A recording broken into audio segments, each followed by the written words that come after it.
From Ticker News with Aaron Young, this is Ticker Today. Hello, thanks so much for joining me today. President Trump ramps up the pressure on Iran, declaring he doesn't want a ceasefire but a surrender. And he's hinting at military options on the table, including a potential strike on Iran's nuclear facilities. Israel takes its campaign against Iran a step further, now openly discussing regime change. Prime Minister Netanyahu names Supreme Leader Khamenei as a possible target, while US officials scramble to contain the fallout. Missiles rain down on Tel Aviv. 20 rockets launched by Iran trigger late-night sirens and explosions. No casualties so far in a fast escalating regional war. In other news, Amazon's CEO says AI won't cause layoffs but will shrink jobs through automation as tech reshapes the workplace. And OpenAI now lands a massive $200 million deal with the Pentagon. A new chapter in AI and defense begins with tools designed to protect national security. You are watching Ticker, the latest news and business moving the world. Let's get started.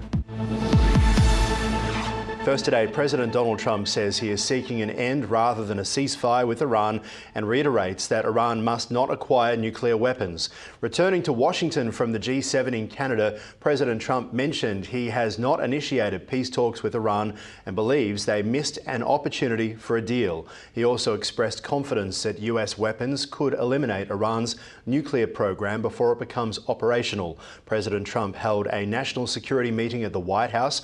According to the New York Times, the US Commander-in-Chief discussed the potential deployment of a bunker buster bomb to drop on Iran's Fordow facility, the president calling for Iran now to surrender. You just posted right before we took off that you're not leaving because of a ceasefire. Why are you? Can you elaborate? We're looking at better than ceasefire. We're not looking for a ceasefire. I didn't say I was looking for a ceasefire. That was Emmanuel, nice guy, but he doesn't get it right too often. But we're not looking. We're looking for better than a ceasefire. That's just what you're planning to get into this war. You're not going to involve the U.S. in this conflict, this stage. You're going to do anything more for Israel right now? We're doing pretty well. Right now, we're doing pretty well.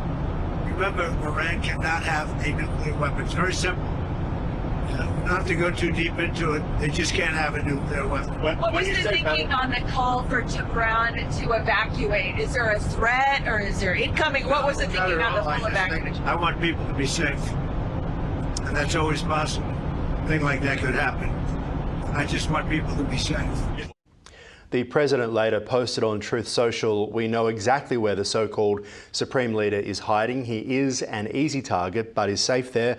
We are not going to take him out, as in kill, at least not for now." Meanwhile, Israel's military operations in Iran appear to be partly aimed at regime change, with significant control over Tehran's airspace. Prime Minister Benjamin Netanyahu publicly suggesting that eliminating Supreme Leader Khamenei could end the conflict, although the civil war, official war aims do not include the objective. Meanwhile, President Trump warning of an urgent need for evacuation in Tehran, despite US officials denying any planned attack. Israeli forces expanding their strikes, recently targeting media facilities to disrupt regime propaganda, while the Iranian government remains cohesive. And Israel faced a missile attack as 20 Iranian missiles targeted Tel Aviv and the coastal city of Herzliya. The air raid sirens were activated in Tel Aviv just after midnight, again in the early hours. Explosions reported in that area. A building in Herzliya sustained damage alongside an empty bus that caught fire, but there have been no reports of injuries or casualties. The incident marking a significant escalation in the ongoing tensions between Israel and Iran. And over 1,000 Australians are seeking to leave Israel and Iran as tensions in the Middle East now escalate. Foreign Minister Penny Wong reported that around 650 Australians currently attempting to leave Iran, while about 600 are looking for ways out of Israel through Jordan. The government is making plans to assist those affected, though airspace remains closed due to the safety concerns. The day's other news now, and Amazon's CEO Andy Jassy has stated that advancements in artificial intelligence will likely lead to a change in the workforce and the types of jobs available. He indicated that while there won't be mass layoffs like in previous years, the efficiency gain from AI will affect staffing levels over time, primarily through attrition. Jassy mentioned that generative AI will enhance operations and allow the companies to operate with fewer people in certain roles. The shift reflects a broader trend among among various industries as they adapt their staffing strategies in response to AI. A recent report has revealed the safest and riskiest airlines of 2025, with Qantas and Virgin Australia ranking highly. The findings from airlineratings.com evaluate carriers based on crash records, safety audits, identifying some airlines with serious safety concerns. British Airways has also implemented restrictions on staff social media use as part of their safety measures.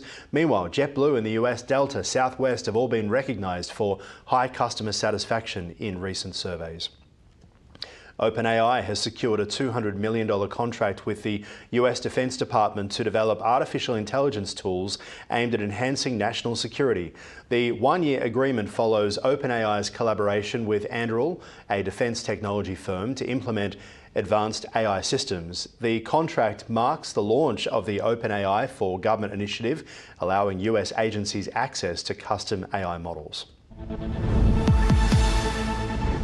US oil futures rose by 4.3% to their highest level since January. The stock market faced downward pressure. The Dow Jones Industrial Average declined 0.7% or 299 points. The S&P 500 fell 0.8% and the Nasdaq Composite lost 0.9%. Furthermore, US retail sales data showing a larger than expected decline, adding to economic uncertainty. US Treasury yields also fell. The yield on the benchmark 10-year Treasury note declining to 4.39%. That's down from 4.45 on Monday.